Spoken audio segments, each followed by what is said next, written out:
Olá, meus servos. A vida é cheia de surpresas, e elas podem acontecer nos lugares mais inusitados, como em um parque, uma praça, uma igreja ou no escritório, em pleno expediente de sábado. Eis o relato chamado 10:22.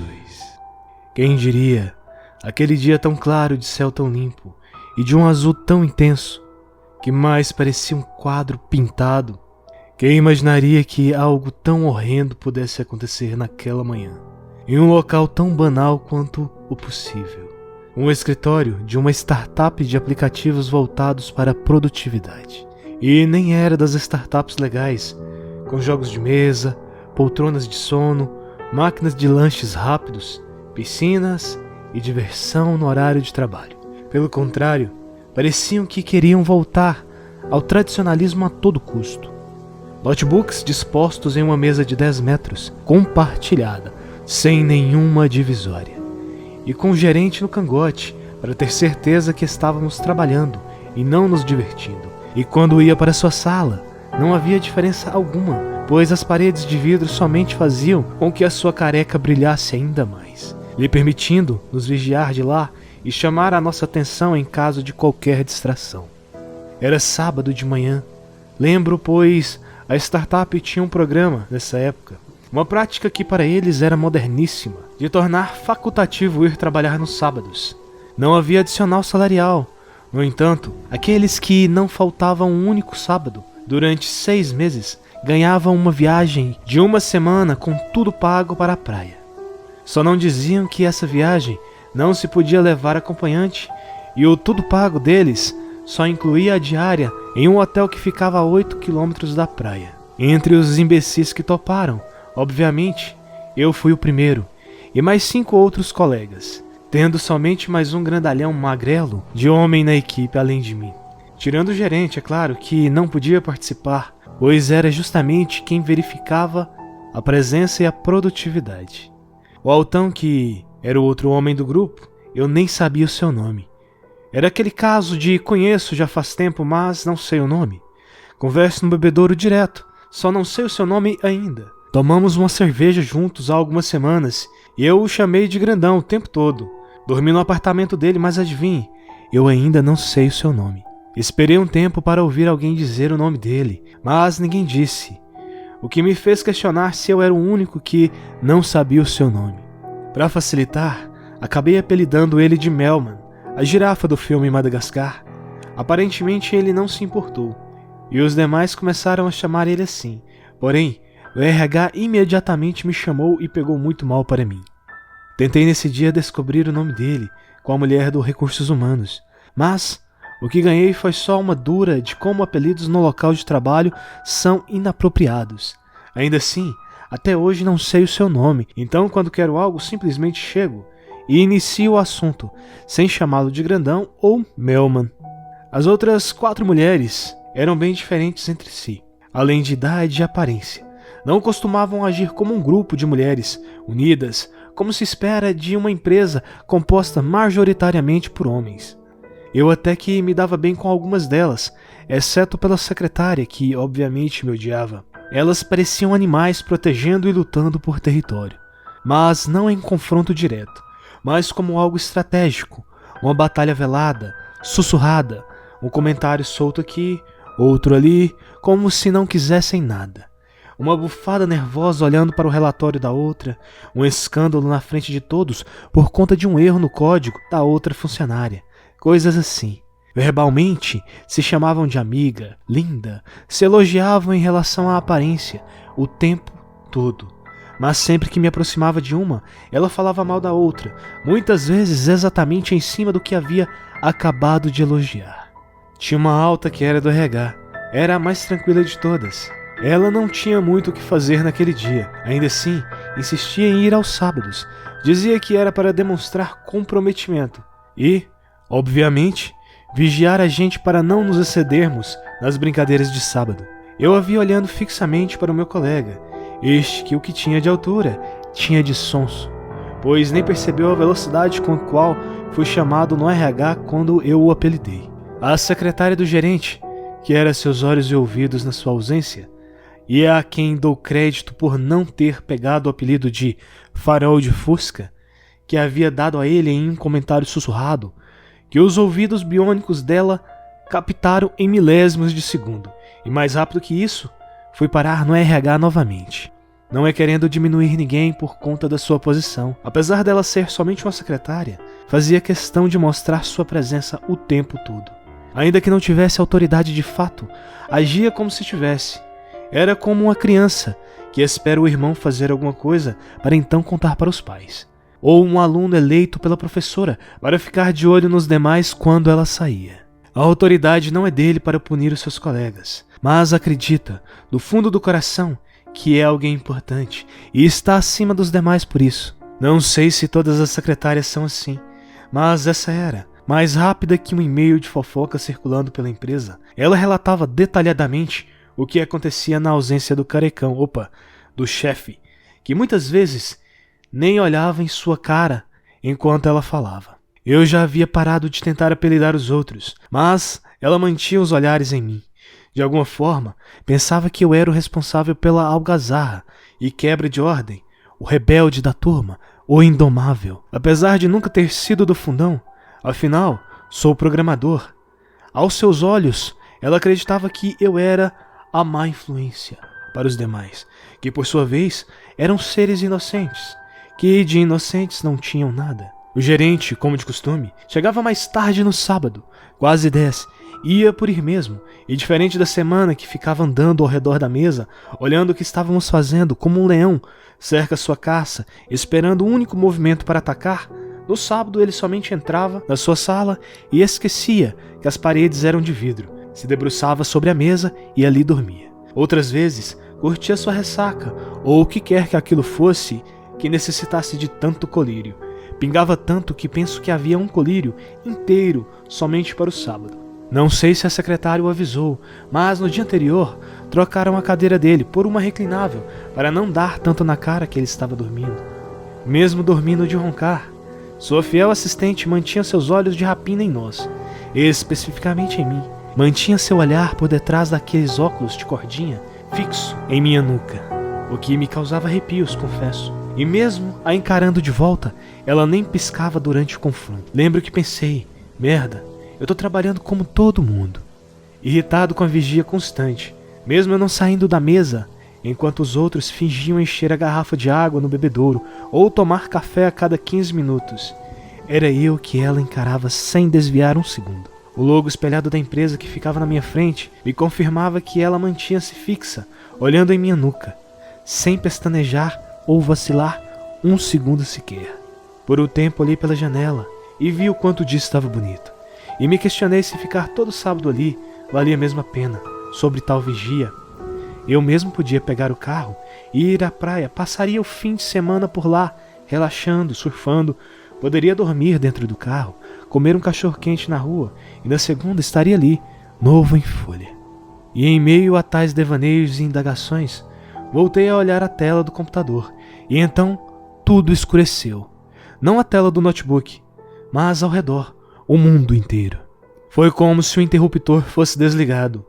Tudo ao redor afundado em trevas. Apenas as telas dos notebooks iluminavam o ambiente com uma tela azul de erro. Ninguém se assustou de início. O gerente se mantinha dormido sem nem mesmo perceber o que tinha acontecido. Foi quando olhei para fora e estava tudo um breu. Não como a noite, mais que isso, era a escuridão plena, pura e profunda. Uma escuridão que me causou uma sensação de isolamento. Era como estar longe de tudo, até mesmo da esperança. Logo os outros foram percebendo algo estranho, e nos levantamos para olhar pelas janelas, e foi quando o desespero nasceu no peito de todos. Não vimos nada além de escuridão, sem prédios, sem chão, sem céu, era tudo trevas. Achei que podia ser algum pano jogado ali, mas mesmo olhando de perto, o senso de profundidade dizia que não havia nada próximo, bloqueando a luz como um pano. A secretária correu e foi avisar o gerente, como se ele tivesse a solução para aquilo. Ele levantou-se sem entender e se aproximou da janela. Ela tentou olhar bem próximo, chegou bem perto ajeitando os óculos, e ao que parece a sua pressão caiu, e ela desmaiou logo em seguida. Todos ficamos olhando aquele vazio, uma escuridão sem fim, O primeiro a falar foi o gerente. Que caralho é isso? Disse ele coçando a sua careca. Esta era a pergunta que todos se faziam, e por mais que tentássemos parecer calmos por fora, o nervosismo era geral e perceptível junto com a confusão estampada no rosto de todos ali. Aquilo era diferente de qualquer coisa. Não era algo tapando a janela. Tinha um senso de profundidade. Peguei o telefone, porém a tela dele só acendia, mas não respondia a nenhum comando tátil. O telefone de alguém tá funcionando? Perguntei, tentando parecer calmo. Todos tiraram de seus bolsos e constataram que as telas acendiam, mas não respondiam. E nenhum comando de desbloqueio ou qualquer outra função era executada. Era como se a tela tivesse quebrada. Em seguida, as telas dos notebooks começaram a apagar, uma por uma, deixando aquela escuridão tomar conta de todo o escritório. Mal víamos o que estava na nossa frente, e por mais que ligássemos as telas dos telefones, elas ficavam somente 3 segundos acesas, e a sua luz mal iluminava os nossos rostos. Ainda assim, andamos pelo andar, e em todas as janelas via-se aquele breu, que já não se restringia ao lado de fora, tinha tomado conta de tudo ali dentro. Já sei, disse alguém rompendo o silêncio. Era o meu colega alto, que parecia ter descoberto o que estava acontecendo. Isso é uma pegadinha, sabe? Tipo daquelas pegadinhas que a gente vê nos programas asiáticos. Disse ele animado, como se ele mesmo quisesse acreditar naquilo, para não se entregar ao desespero. Pegadinha? Repetiu o gerente com um ar de dúvida e, no fundo, um pouco de esperança que de fato pudesse ser aquilo. Eu estava aberto a qualquer possibilidade, então decidi ouvir o que ele tinha para dizer. Eles devem estar usando telas gigantes para simular isso, tipo, tem profundidade em escala. É possível fazer isso com uma tela LED bem grande, nem precisa de um programa específico para simular. Uma vez eu vi uma pegadinha, que era tipo uma explosão, boom, bem grande.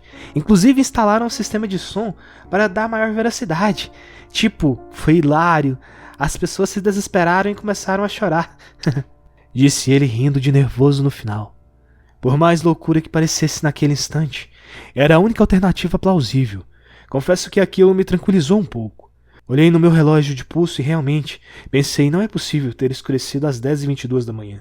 Se fosse algo tapando, não teríamos essa sensação de profundidade. Daria para notar uma lona ou uma tela escura, mas olhar para aquilo era como se fosse possível olhar para além do horizonte, um vazio angustiante que um eclipse não causaria. Alucinógenos! Disse alguém. Reconheci a voz como sendo da programadora que sentava na minha frente. Ela tinha cabelos ondulados, em um tom caramelizado quase ruivo, que eu acredito serem naturais, pois nunca percebi qualquer desbotamento neles. Sem falar que eu a considerava a mais bonita do escritório. Não só pela aparência, mas pela leveza que os seus trabalhos passavam. Uma interface intuitiva, com uma paleta de cores sutis e harmônicas. Eu era o testador oficial dela, apesar de quase não conversarmos muito. Era sua cobaia em alguns projetos. O gerente deu uma fungada no nariz ao ouvir ela falar sobre drogas, e se virou para ela irritado. O celular abaixo do seu rosto, com a iluminação ligada, dando uma impressão assustadora à sua face. Alguém pode ter colocado alucinógenos no café, ou na água, continuou ela notando o olhar do chefe. E não gostei dessa, disse o gerente em tom meio exaltado. Alguém quem? E por qual motivo? Isso deve ser crime, tenho certeza que é crime. Eu não sei, respondeu a programadora com calma.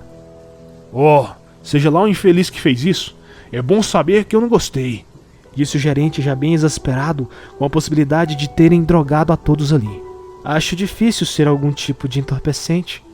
Como eu estou vendo também, questionou a mulher do Recursos Humanos. Não tomo café e trago a minha água de casa, disse ela levantando uma enorme garrafa Tupperware roxa. Pelo ar, deve ser algo pelo ar, disse a outra programadora balançando a cabeça. Esta eu também achava bonita, mas um tipo de atração diferente. Ela era gordinha, mas não era por isso que eu não a achava tão bonita quanto a outra, mas pelo seu trabalho, que era, para falar a verdade, meio porco. Não, muito porco. Sua programação era boa, truncada e cheia de bugs, mas nesse ponto não há problema, pois todas são assim. O que me irritava em sua programação era sua insistência em sistemas complexos. Pode ser, concordou a mulher do RH. Depois disso, Ninguém mais teorizou nada. Ficamos ali esperando que algo acontecesse. Mas nada acontecia. Os telefones não desbloqueavam. A escuridão permanecia a mesma. Só a gente, que em meio a esse silêncio, ficávamos cada vez mais ansiosos para que algo acontecesse. Ao mesmo tempo que temíamos que acontecesse alguma coisa. Sentia que a qualquer momento alguém poderia chorar. Talvez se alguém fosse eu. Um sentimento de angústia ao olhar para todo aquele vazio. Solidão pura. Era desesperador. Se fosse mesmo uma pegadinha, seria a com maior mau gosto de todos os tempos. Se fosse drogas, não eram boas nem um pouco.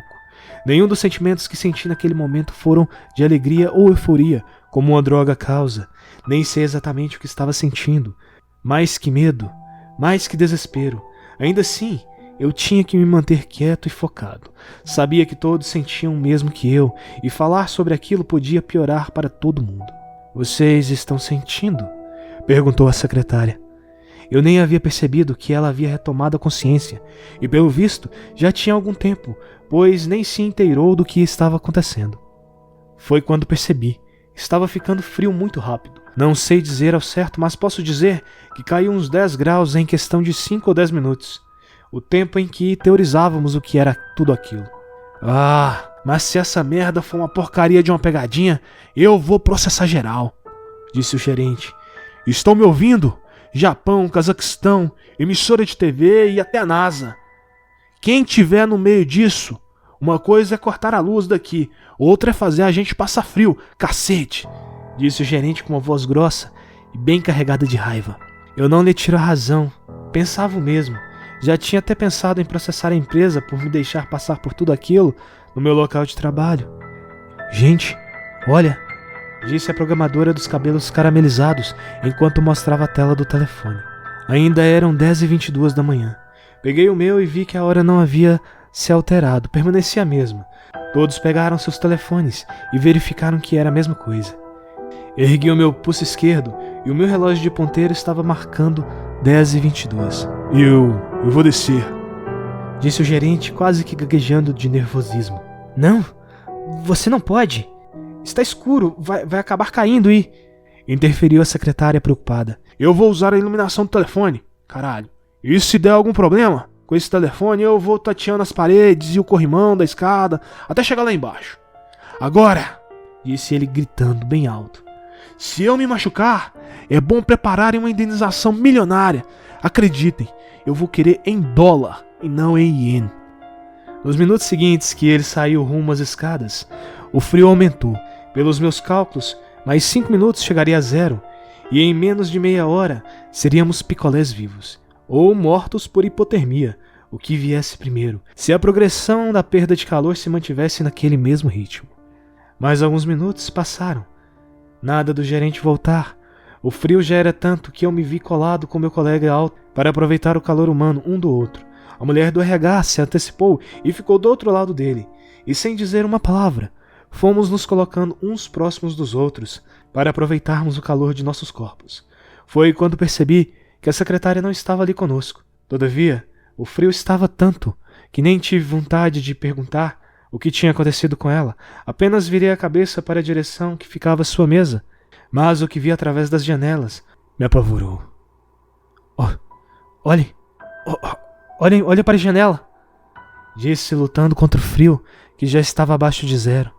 Todos vagarosamente viraram seus pescoços para a janela e viram a imagem do gerente, que flutuava naquela escuridão, com os braços e pernas abertos e esticados, com uma fina camada de gelo cobrindo seu rosto. Sei que todos ali sentiram o mesmo pavor que eu, mas o medo deles não foi nem perto do que senti quando o prédio pareceu ter virado sozinho na direção de uma luz. Demorei alguns segundos, mas foi quando eu entendi. Aquilo era uma estrela, uma enorme e grande estrela branca. Nós estávamos no espaço. De alguma forma, o prédio havia ido parar no vácuo espacial. Aquilo não era possível, não podia. Gastavam bilhões em um ônibus espacial e um prédio inteiro no espaço desafiava a própria física. Tornei a olhar no celular e este ainda marcava 10h22. Uma sensação de náusea tomou conta de mim, um aperto em meu estômago, uma emoção no meu peito, uma dor. Vamos morrer, disse a mulher do RH, não de forma triste, mas como se aceitasse aquilo. Talvez foi por isso que, por uns instantes, todos pareceram refletir sobre aquilo.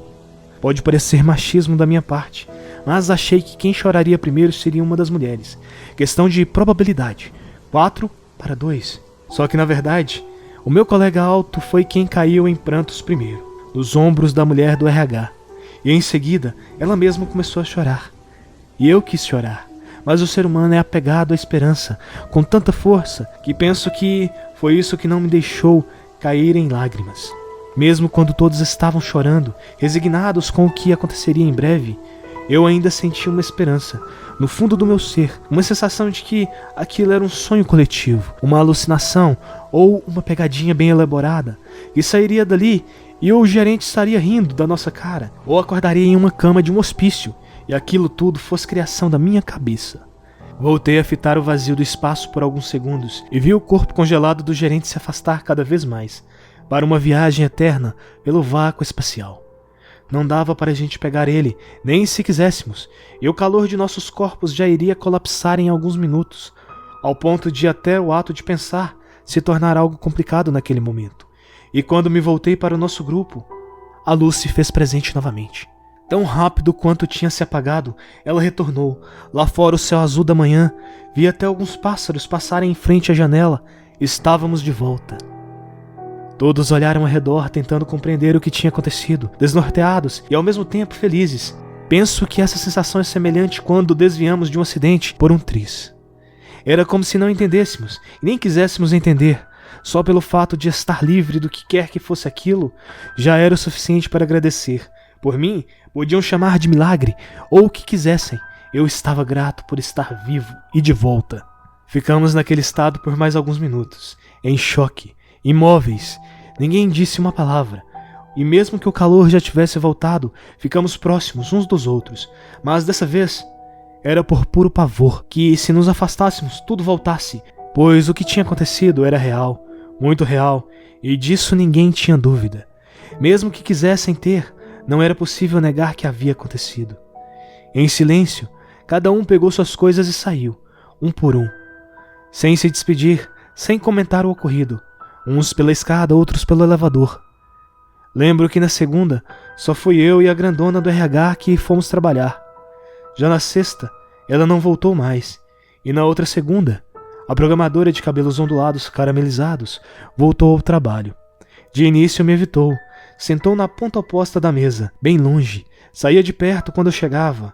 Foi quando eu percebi que talvez ela estivesse sentindo o mesmo que eu. Digo que, ao olhar para ela, me vinha na memória todo aquele horror, o medo, a solidão.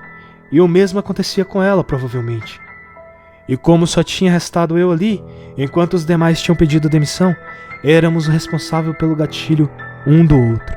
Pensei que também devesse pedir demissão, mas continuei ali por algum motivo. Talvez fosse porque quando eu olhava para a programadora, sabia que não estava louco, apesar de lembrar do que aconteceu no sábado, pois ela também havia passado pelo que eu passei.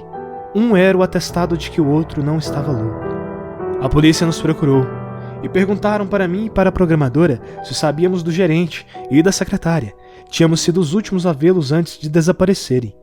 A gente não podia dizer, olha, aconteceu algo estranho, o prédio foi parar no espaço e depois voltou. Mas enquanto estávamos lá, o gerente quis dar uma de herói, tipo Jack Reacher, achando que iria descobrir o que estava acontecendo e saiu do prédio. E agora está lá em cima, no espaço, flutuando. A secretária deve ter seguido ele nessa jornada espacial, por isso que estão desaparecidos. Podem fechar o caso.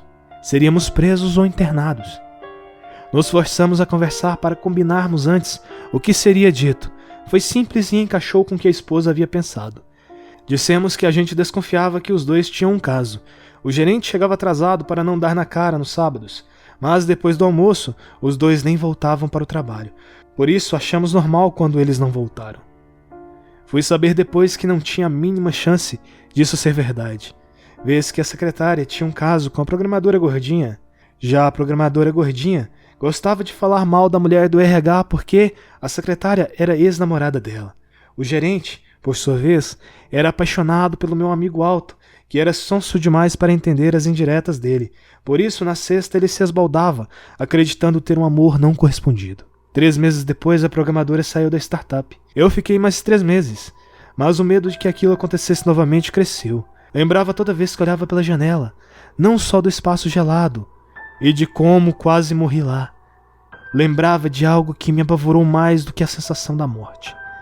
Tenho certeza que vi. Eu vi. O gerente mexer a boca, como se falasse algo. Eu vi ele piscar os olhos. Ele estava vivo. De alguma forma, não sei como, ele estava vivo. E toda vez que eu olhava por aquela janela, aquela maldita janela, eu não conseguia deixar de pensar que ele estava vivo. Lá no espaço, flutuando eternamente.